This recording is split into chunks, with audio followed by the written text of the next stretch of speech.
Pushkin. From BBC Studios and Pushkin Industries, this is Big Lives. I'm Wright. I'm Emmanuel Dzotsi. And on this show, we take a single cultural icon, we break down their life, their impact, using the BBC archives. And Emmanuel, today, I kind of want to change things up a bit because... Okay. Yeah, see, I want to talk to you about a fictional Big Life, a fictional character.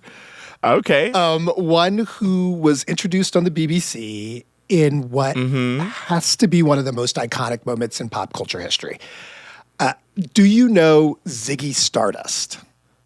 I do know Ziggy Stardust. Right? Very quickly, the one sentence of who Ziggy Stardust is. My understanding is that Ziggy Stardust is this alternate person, kind of like this persona that David Bowie created. That's right. As a performer. My only real association with Ziggy Stardust is, as a kid, there was this sort of rebroadcasting program on the BBC called Top of the Pops 2. And I remember, it felt like once a month they would play the same iconic David Bowie sets, and they were always talking about this is Ziggy. And so let me tell you about that. Because this is exactly it. That moment that they replayed over and over and over and over again.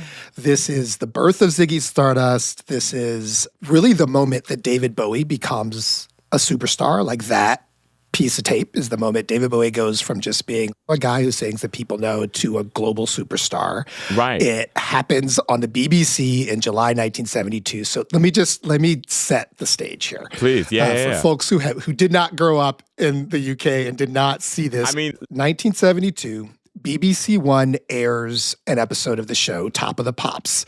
For folks who don't know this show, this aired on the BBC for decades, from the 60s until the early aughts. It's what it sounds like. Live performance of people who are at the top of the pop charts. Big, big, important show in the history of culture.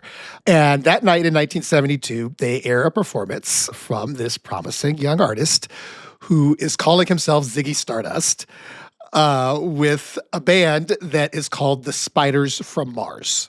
So it's Ziggy Stardust and the Spiders from Mars. And they perform their song Starman, which is itself this kind of narrative tale of an alien from outer space who has arrived to deliver a message of hope and freedom to the youth of Earth. There's a starman waiting in the sky.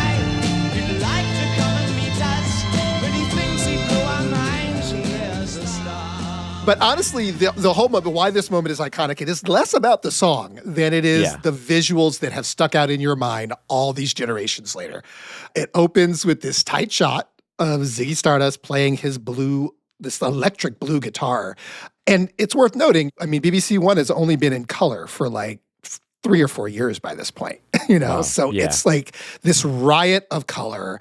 As it zooms out, you see the band, these guys, they're decked out in tight, glittering bodysuits. One in pink, and one is in gold, and one's in a dark blue. And then there's Ziggy, David Bowie, right? This twiggy little man who is resplendent in a multicolored bodysuit that is scaly, so it's like reptilian, like an alien, I think as a kid, I was kind of scared by it. I didn't absorb any information. I was like, this is weird. The fact that you were scared by it tracks with what happened in real time for some people, right? And there's these geometric shapes, like these triangles zigzagging around his body in these primary colors. He's got the hair, right, which looks like a wig, but is actually David Bowie's hair. It's totally garishly red, like carrot top red. Carrot top red, that's exactly right. It's carrot top red, down his back, piled high on his head.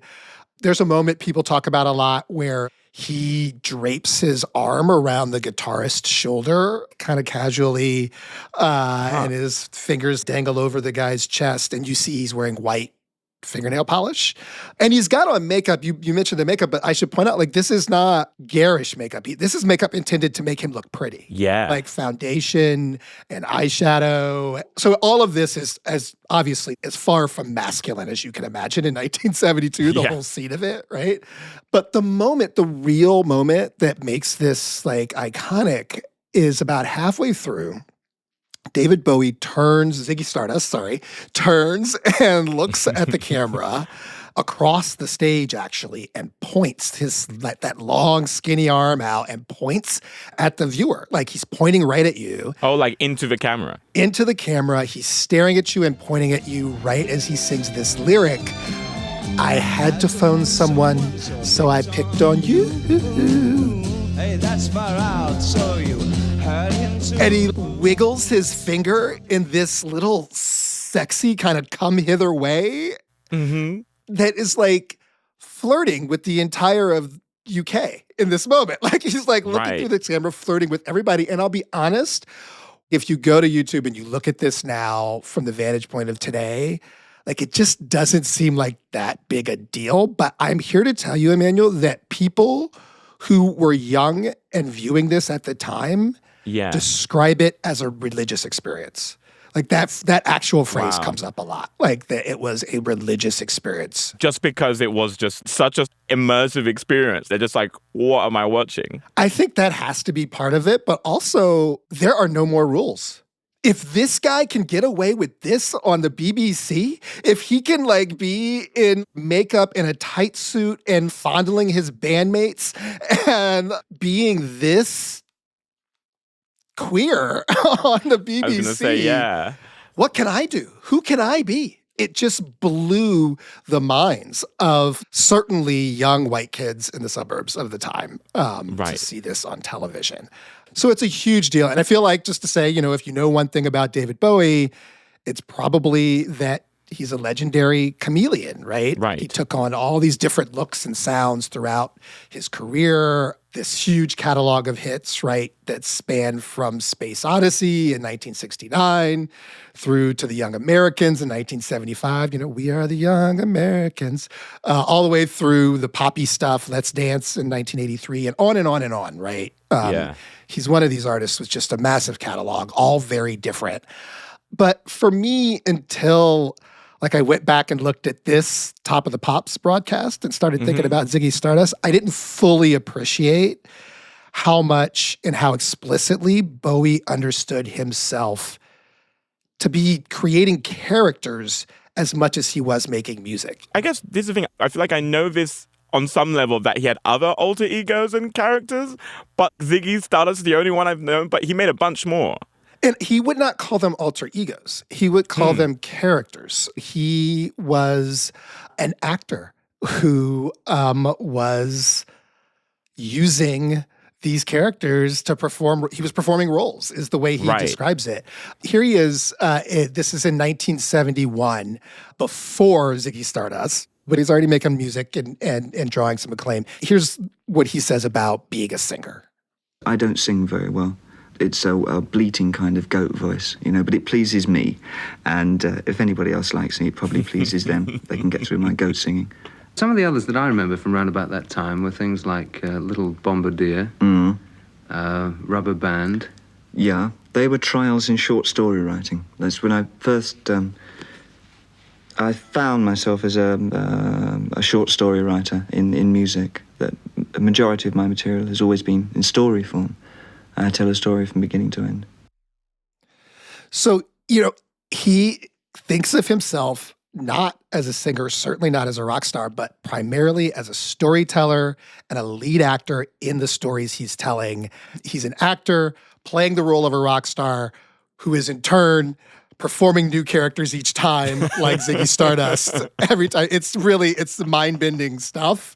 And because it's so hard to wrap your head around, I just want to play you another clip of the way he thinks about this stuff. Okay, that would be helpful. This is an example of him trying to describe what he's doing when he goes on stage with these characters. It's absolutely false all the way, and that's what I like about it. I don't like the art. I can't stand the premise of going on in jeans and being real. That's impossible. There's not one man that can actually believe that he's giving them life, going up there and with a pair of jeans on and a guitar and looking as real as he can be in front of 18,000 people. I mean, it's not normal. Normal. It's not. It's not normal. I've never heard someone talk about wearing jeans that way in public. Like he's not. He's like, performing. He's performing. He is performing the role of a rock star who is performing the role of fill in the blank character. And in this case, Ziggy Stardust. It is self-consciously stylistic, this movement that came about in the early 70s, right as David Bowie is creating Ziggy Stardust. And it rejects big, clear statements and simple messages, right? Like it's, in contradictions and messiness and chaos and style as the endpoint, like all of that. And Bowie does talk about himself as a constructed postmodern rock star. So all of that is the background to the fact that what I really want to talk about, which is Ziggy Stardust. I'm not actually here to talk about David Bowie. I'm here to talk about Ziggy Stardust, this character who he creates, because when I think of it that way, there's a paradox with Ziggy Stardust because he's on that stage in Top of the Pops in July 72. He points out to the world through the camera and he lights a whole generation of people on fire. They take enormous meaning from this act. It launches what is a new cultural movement, right? Certainly, at least in white culture. It is a new cultural movement from these young people. But if you listen to David Bowie, as you go through this archive and listen to how he thinks about it, he never intended anything of the such. Like he was not trying to launch a movement of any sort. He was just striking a pose. Just like striking a pose as a character. Striking a pose as in like literally he was just like, I just felt like looking that way that day. Like that? A little bit. He almost, like the style was the point. He almost calls it, he even uses the word poser at one point in talking about it. And I just Wait, so you're telling me he had no conception that what he might be doing might be different? Like at that minimum? Different, yes. Different, okay. Yes. He wanted to be disruptive, but he was not trying to start any kind of cultural movement. And I don't know if I believe that. It's just a weird thing. And I want to talk to you about it. Okay, yeah, let's get into it. I'm curious because the way you describe that performance, it seems intentional, I have to say. Every single choice is intentional. And that's the enigma of Ziggy Stardust. Every choice is intentional without meaning. So to try to understand that, I'm going to walk you through the rise and fall of Ziggy Stardust, which is the name of the album, by the way, and see what you think about the choices that were made. All right, let's get into it.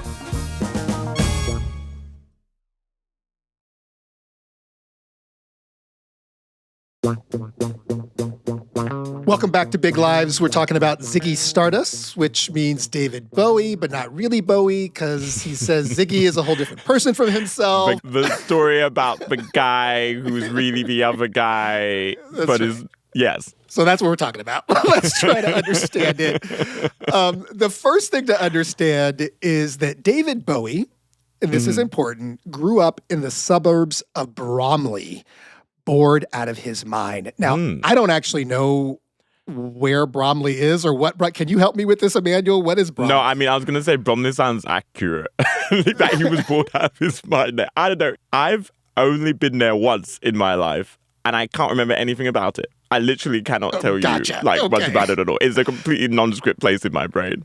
That certainly seems to be David Bowie's take on things. There was a BBC documentary in 2019 called Finding Fame. Okay. And in that documentary, one of Bowie's early bandmates and kind of girlfriend tells a story that sums up the place and his thoughts about it.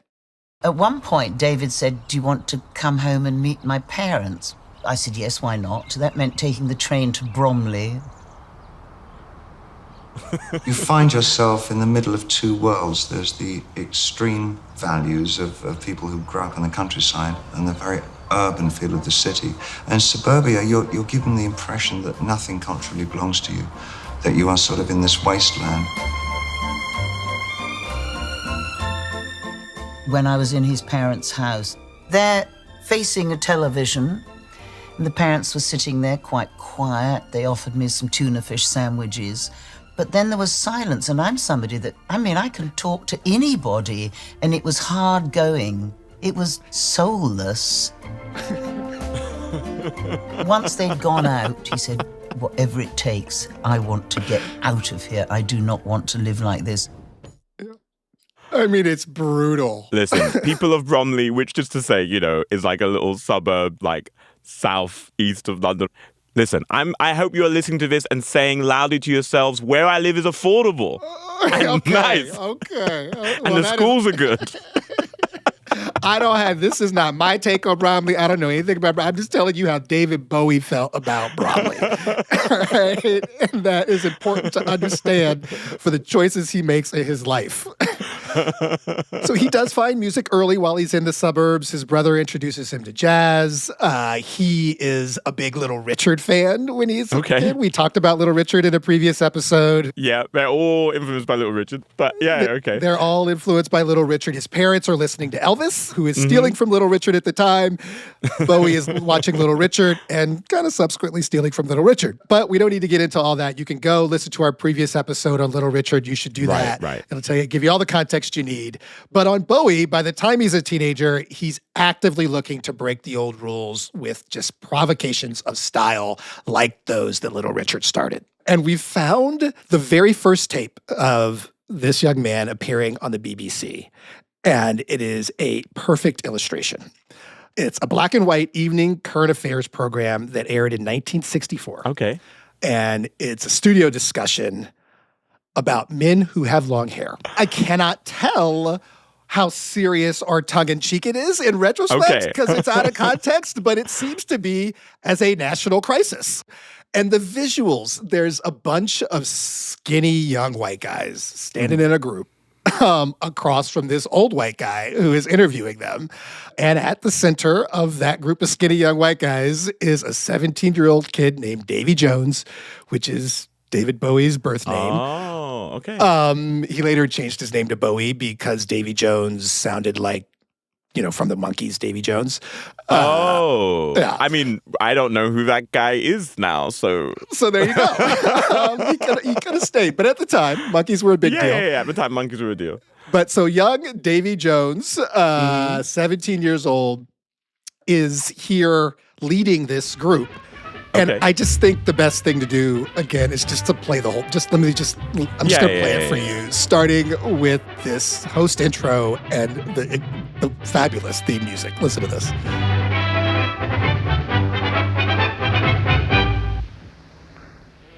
It's all got to stop. They've had enough. The worms are turning. The rebellion of the long hairs is getting underway. They're tired of persecution. They're tired of taunts. They're tired of losing their jobs. They're tired of being sent home from college. They're tired of being sent home from school. They're tired even of being refused the dough. So with the nucleus of some of his friends, a 17-year-old Davy Jones has just founded the Society for the Prevention of Cruelty to Long-Haired Men. Well, here we are. Now, exactly who's being cruel to you? Well, I think we're all fairly tolerant, but for the last 2 years we've had comments like darling and can I carry a handbag thrown at us. I think it's just had to stop now. But does this surprise you that you get this kind of comment? Because after all, you have got really rather long hair, haven't you? We have, yes. Yeah, it's not too bad, really. No, I like it, and I think we all like long hair. And we don't see why other people should persecute us because of this. I mean, did you get this off the Rolling Stones, really? Oh, no, definitely not. But did any of you have your hair growing long more than 2 years ago, Yes. Oh, yeah. Did you? Before the Rolling Stones ever did? Well, it takes a long time to get this length. Don't you go and have it shampooed and set? No, our mums do it. Your mothers do it? Yeah. Do they? They're very good at it. It's ridiculous. That's actually a very fun TV segment. But I can't tell who is serious and who is not serious. The whole thing, is it a skit? Is it a bit? Like the Society for the Prevention of Cruelty to Long-Haired Men. It has to be a bit for David. For David, exactly. It has to be a bit for him. I mean, the other thing is just to say, in this visual, their hair is not that long. Oh, really? So, literally, is it up to his, ear or something? Yeah, a little below the ear, and some of them have just kind of curly hair. The broccoli thing that the kids do these days. Oh, that's not even that bad. I feel like classic school uniform rules, your hair can't touch your collar. Yeah, they're not even close to that. They're not even, but this is a while back. This is 64, you know? And certainly 17-year-old Davy Jones means this as a performance we now know, right? Surely this is the beginning of his getting in public and being like, I'm going to strike a pose and see what happens. How did he end up on that TV show? Is he making music, or is he just literally just a youth out here trying to be famous? He's a youth out here trying to be famous. He was the founder of this group. He founded this group as a provocation to get on the BBC, I presume. Right. Let me play you another piece of tape from him, because all of it, again, remember this kid in Bromley who's like, this is a soulless place and I got to get out of here. Right. And just in general, what he's thinking about as he tries to build his art. Listen to this. Gotcha. What sort of kick do you get out of this kind of publicity? Well, it stops me getting bored, and I'm sure it stops a lot of other people getting bored. I hate grocers and supermarkets. It's my own particular form of rebellion. I don't like being like anybody because I'm so much like everybody else. And that's such a downer at times, because one likes to assert one's individuality. And I don't want to be a yippie. I don't want to be straight. I just want to be anybody. In a way, you're still the rebel, but without a cause. Oh, absolutely. My cause is boredom. My cause is boredom. He just wants to boredom. Just like, that's his North Star, is I'm not going to be bored and I don't want anybody else to be bored. It's so it's funny because, you can really hear he has like a very informed sense of derision. Like the thing about the supermarkets, I'm like, what do you have against Sainsbury's or Kroger? It's such a great phrase. But also, I get what he's saying.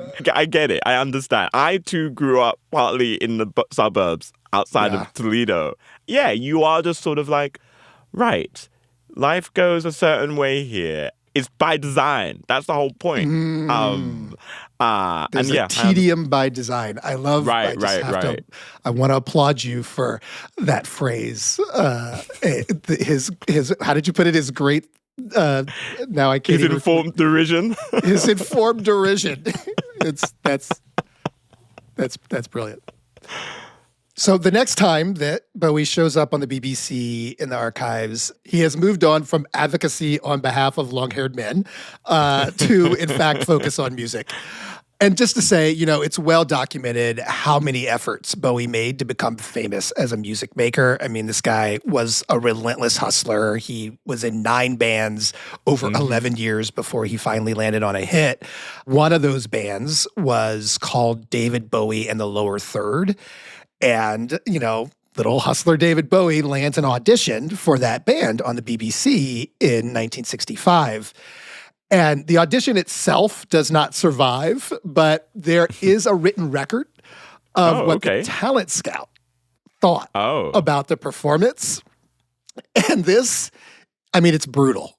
And I'm just going to read you a couple of the quotes. It says, quote, "I don't think the group will get better with more rehearsal. What we heard will always be the product." Oh, wow. Yeah. Quote, "There is no entertainment in anything they do. It's just a group, and a very ordinary one, too, backing a singer devoid of personality." Wow. That is so damning. I haven't heard the audition, but they do, amongst the songs they sing is one from Mary Poppins. Like Chim Chimmery is I don't get it, but that is one of the songs. So I don't know, but the point is, David Bowie has launched a campaign against boredom. It is failing wildly. Right. That bit about like leading a devoid of personality. You're like, because in everything you've played before, you can hear it. Like, you can hear this, kind of sly sounding, sarcastic, gum-chewing teenager. Right. That's so interesting that he had yet to translate that into his musical persona. So much so that he is boring the old white men of the BBC to death, right? Like, you have done something when you have made that, right? Yeah, that is something.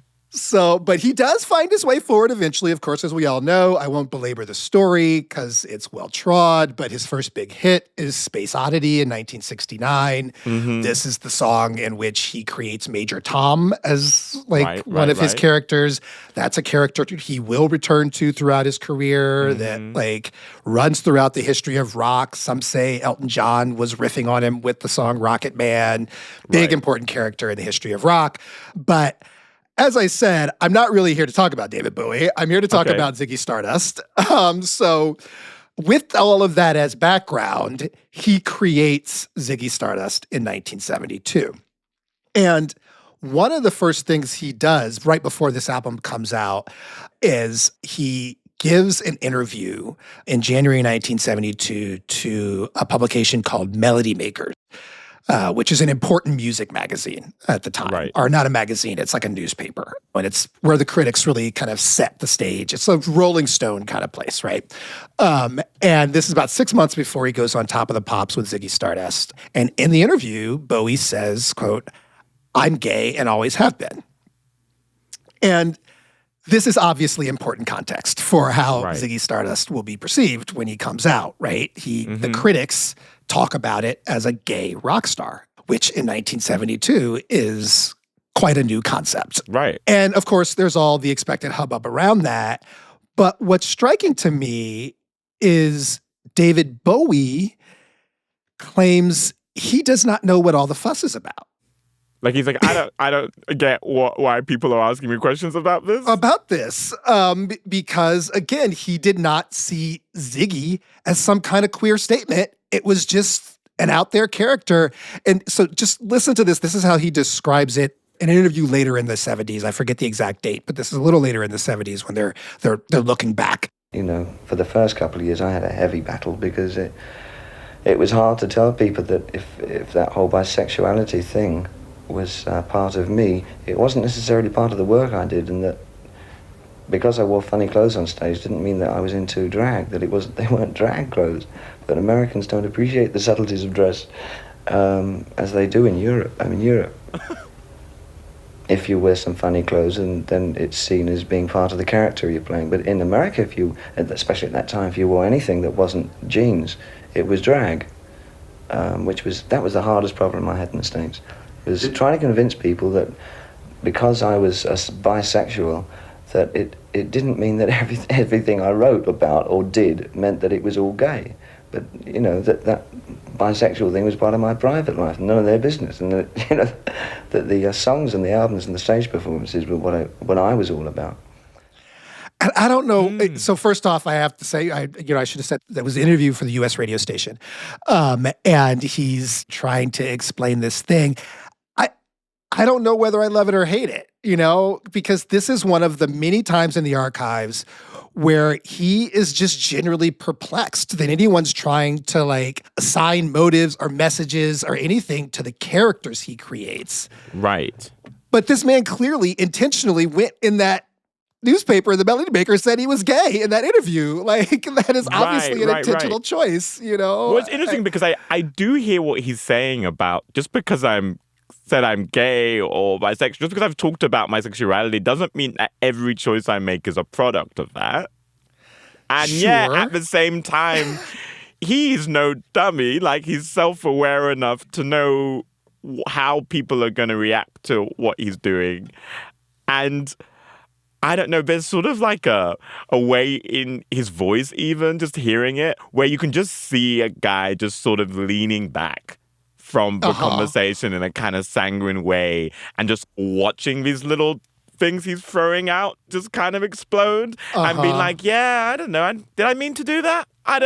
Maybe. I'm just provoking, I'm supposed to, you mean this gender-bending, sexualized space alien? You thought it was queer? What do you mean? I have no idea what you're talking about. He just does this over and over again in the archive, and which in itself, I should say, I mean, we don't know, but it sounds a little like a performance to me. It sounds in some way. Well, because again, remember, David Bowie is also a creation of Davy Jones, so that's David Bowie speaking, not as Davy Jones.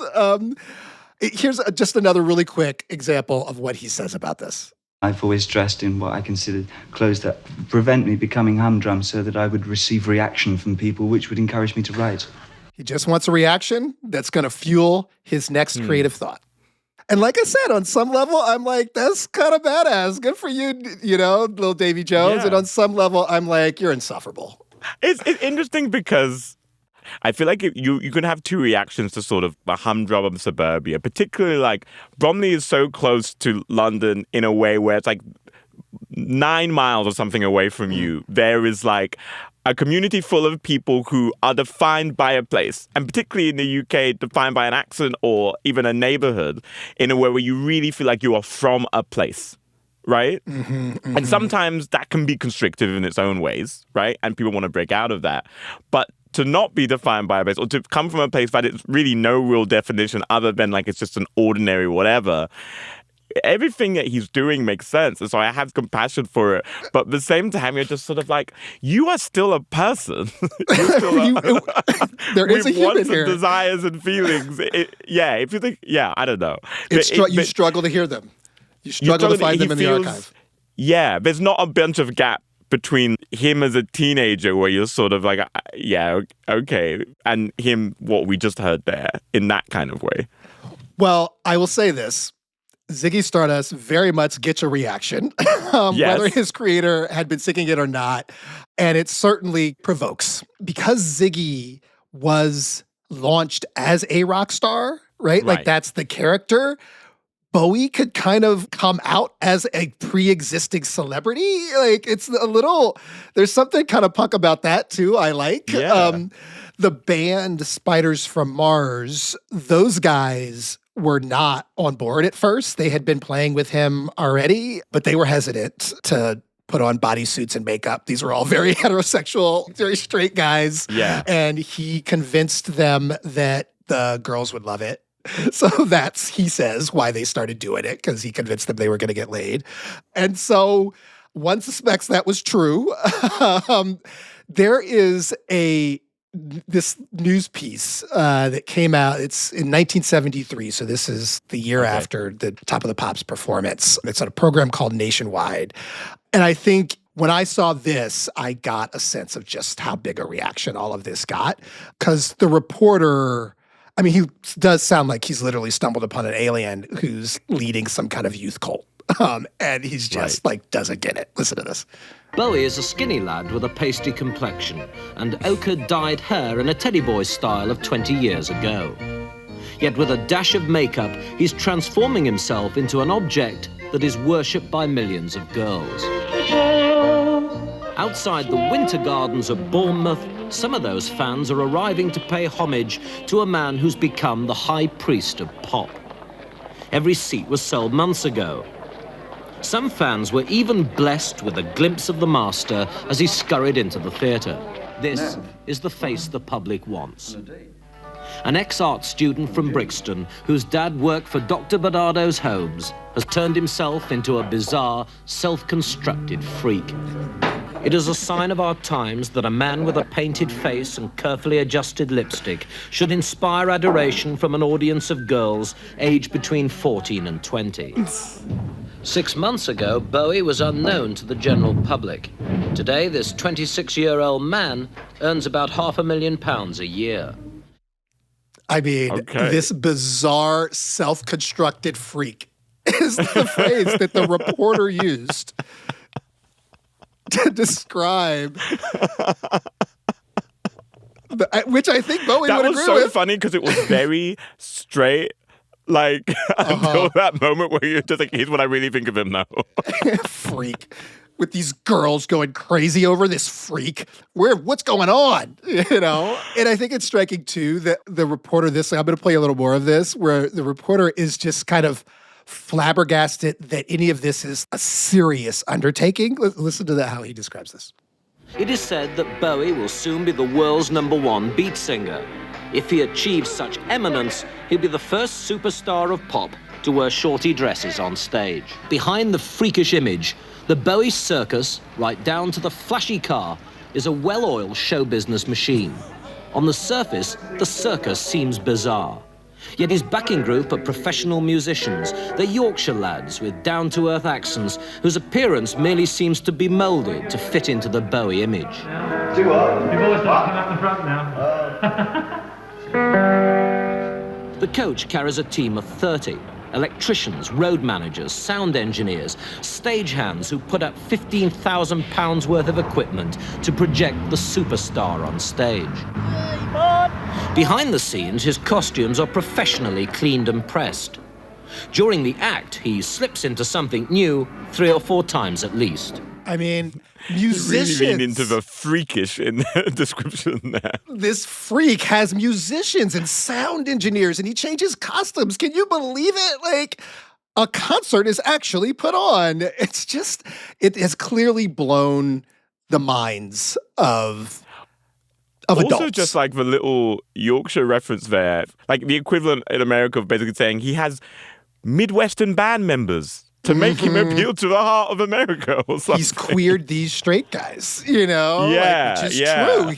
It is what he has done. He has taken these straight guys and dressed them up as queer. Though, again, he insists none of this has meaning. Here, last clip from this nationwide bit, because here is what Bowie says to this reporter. I'm very much a character when I go on stage, I feel. I mean, Like an actor? Yeah, I believe in my part all the way down the line, right the way down. But I do play it for all it's worth, because that's the way I do my stage thing. That's part of what Bowie's supposedly all about. I'm an actor. So yeah, you know, he's an actor who happens to be bisexual. Ziggy is a character, an alien rocker who happens to look kind of gay. Right. He's cast this band, you know, who happen to be straight guys that happen to be dressed up kind of gay. And it all is just happenstance and style. And he just over and over and over again tries to explain this. And I think the one where I hear him most, where I can most understand where he's coming from, is it comes in 1976. So this is long after Ziggy Stardust had landed on Earth. Right. And he tries one more to just explain his whole relationship to rock and roll, actually. Listen to this. That's where the thing about poseur comes from in English rock and roll, is that it's the artist's stance. In America, they really are rock and rollers. They come straight out of factories and play guitars. But in England, it's sort of, you just tamper around with rock and roll and you use it for something. And I guess I was one of the first to really sort of come out and say, yeah, I'm using rock and roll, that it's not my life like it is to an American rock and roller. Rock and roll is quite fun and everything, but it's not, I'm only using it as a medium. And I think that's sort of really just a typical attitude of the English rock and roller, but I actually voiced it. I don't think it had been really voiced before then. Huh. That's really interesting because it's like, I know when he's talking about American rock and rollers, he's not talking necessarily about black people. Right. By this point in time, Right. like he's talking all about, of this is about white people. White people, white rock and rollers. But I don't know, he just, like, I feel like every British rocker I've heard from Paul McCartney on down, they're open about taking stuff from other people across the seas and all the rest of it. But you don't get a sense that they're not as open of just like, listen, I'm using this as a vehicle. Like, I'm using this sort of persona and this sort of thing to get to where I want to go, even if that's just musically.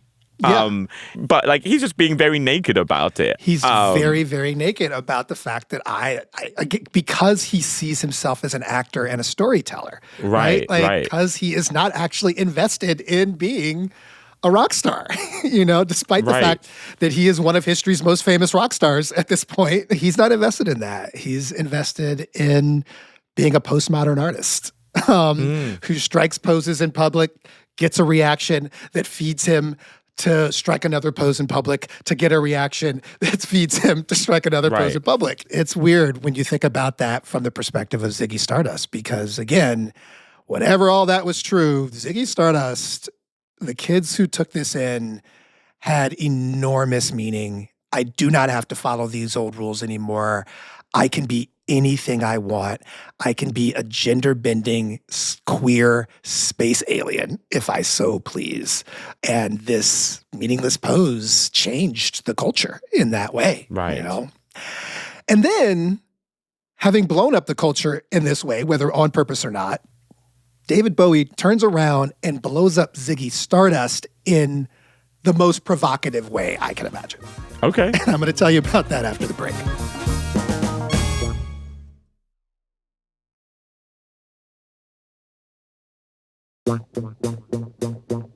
Welcome back. It's Big Lives. We're talking about the rock star alien Ziggy Stardust, which emerged from the bored mind of David Jones, who became David Bowie.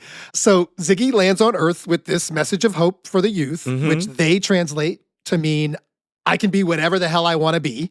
That message ricochets around the planet, helps create the idea of glam rock, this thing that would go on to be a huge part of the 70s and early 80s. David Bowie becomes a superstar. All this incredible stuff happens.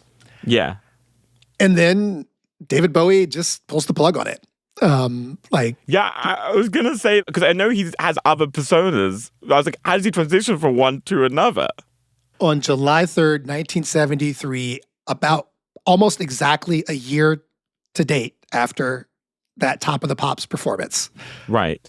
He is playing the final show of the album's tour for the Ziggy Stardust album at London's Hammersmith Odeon.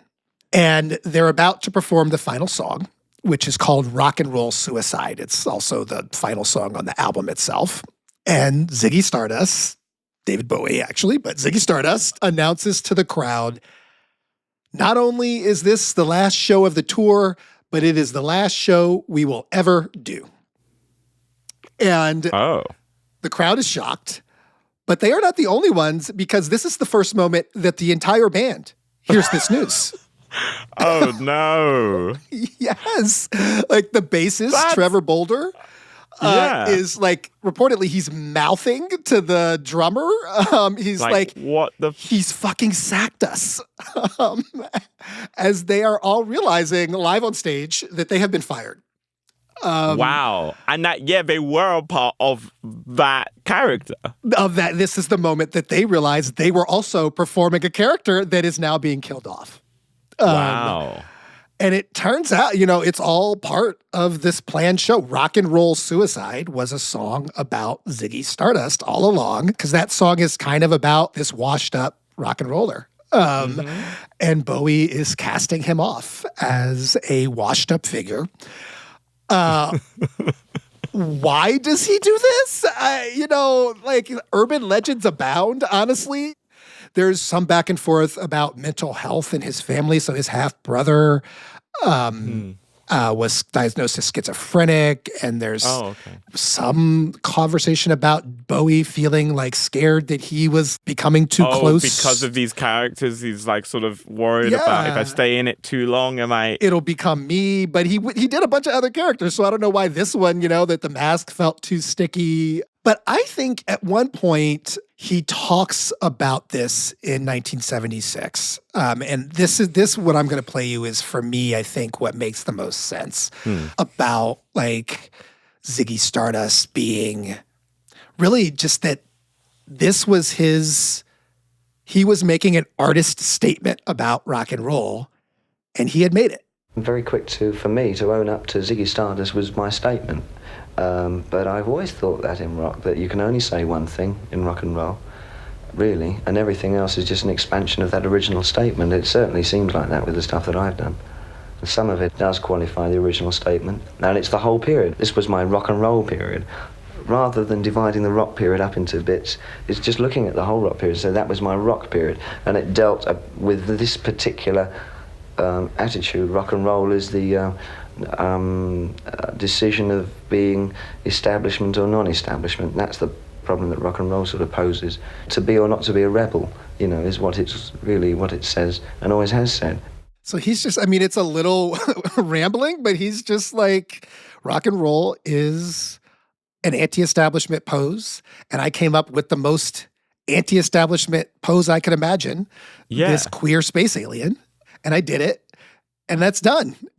And I'm moving on to other things. And I think where I'm left, and I want to hear how you're left, where I'm left is despite the libraries of stuff trying to make sense of David Bowie and postmodernism and all of that, it's just, in the end, he was a bored kid in Bromley, and he has made a life where he refuses to be bored, even in his own provocations. And if he stayed in Ziggy too long, he got bored.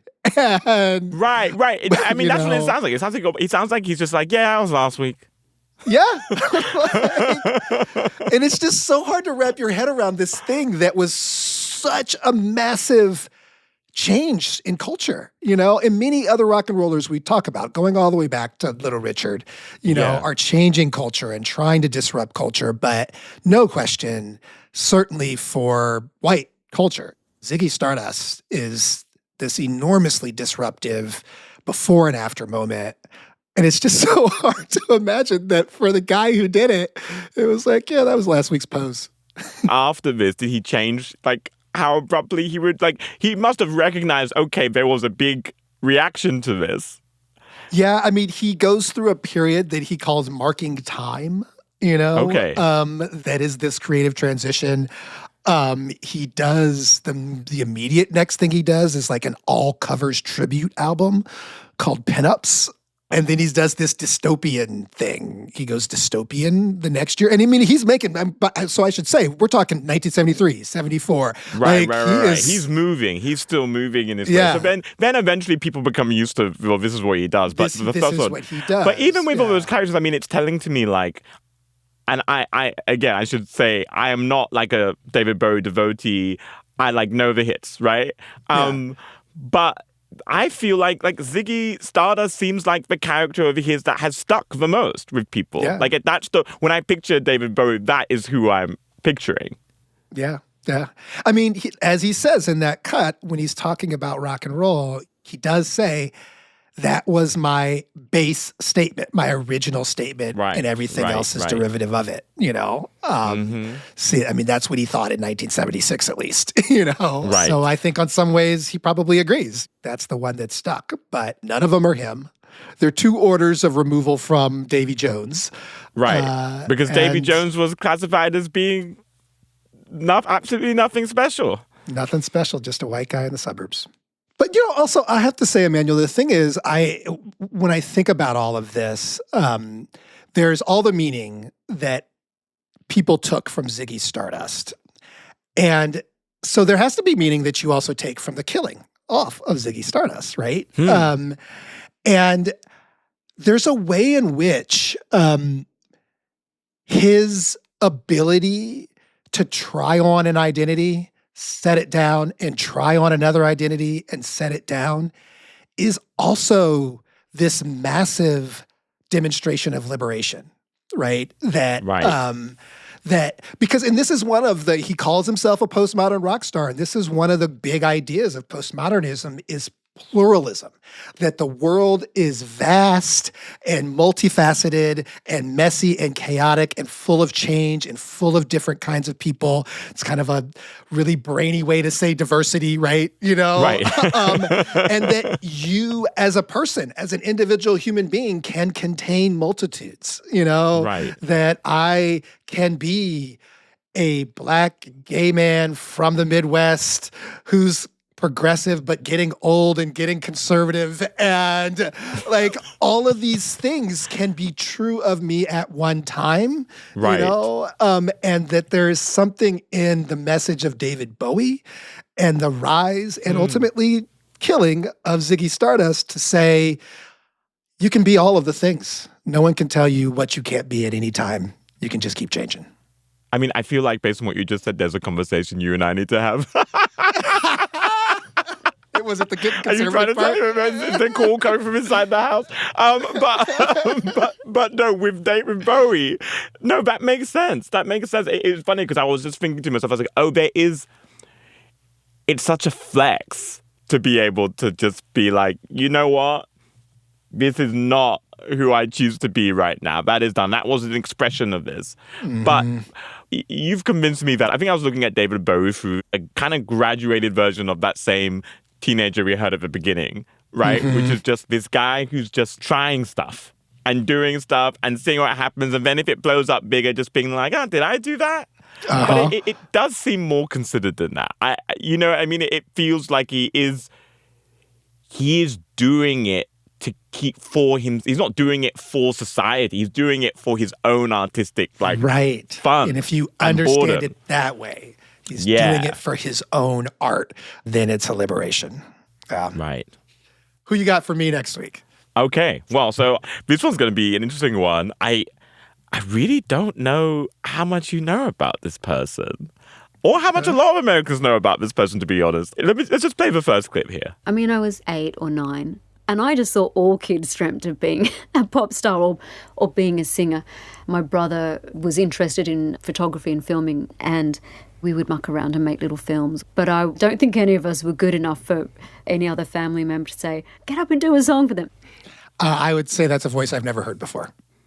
Wow. Okay. Okay. I'll play one more for you. Australia's a funny place when it comes to being successful. Have they cut you down to size yet? I've already been through the mill. It's like a vicious circle. They love you, then they hate you, then they feel sorry for you, so they love you again. Sounds like life. Australian, not Troye Sivan, which is about the only thing I could tell you about Australia. So. Wow, that's the thing. That's the thing you can tell me about Australia? Okay. I'll play one more clip. I should be so lucky is a really sad song. It is a very sad disguised song. as the bounciest pop song, but lyrically it's quite doom and gloom, actually. Well, so I don't know who this is, but I'm excited to hear about a bouncy pop song that's quite doom and gloom. That sounds up my alley. Okay. Well, that we will do next time on Big Lives. Big Lives is a production of BBC Studios and Pushkin Industries. It's hosted by me, Kai Wright, and Emmanuel Dzotsi. From BBC Studios, our producer is Emma Wetherill. Our archive producer is Samira Chowdhury. Our executive producer is James Robinson. The sound designer is Melvin Rickaby. Production coordinator is Galen Davis Connolly. And production manager is Mabel Finnegan Wright. Our apprentice is Amy Woods. From Pushkin Industries, our executive producer is Constanza Gallardo, producer Daphne Chen, legal advisor Jake Flanagan, and marketing by Morgan Ratner and Jordan McMillan.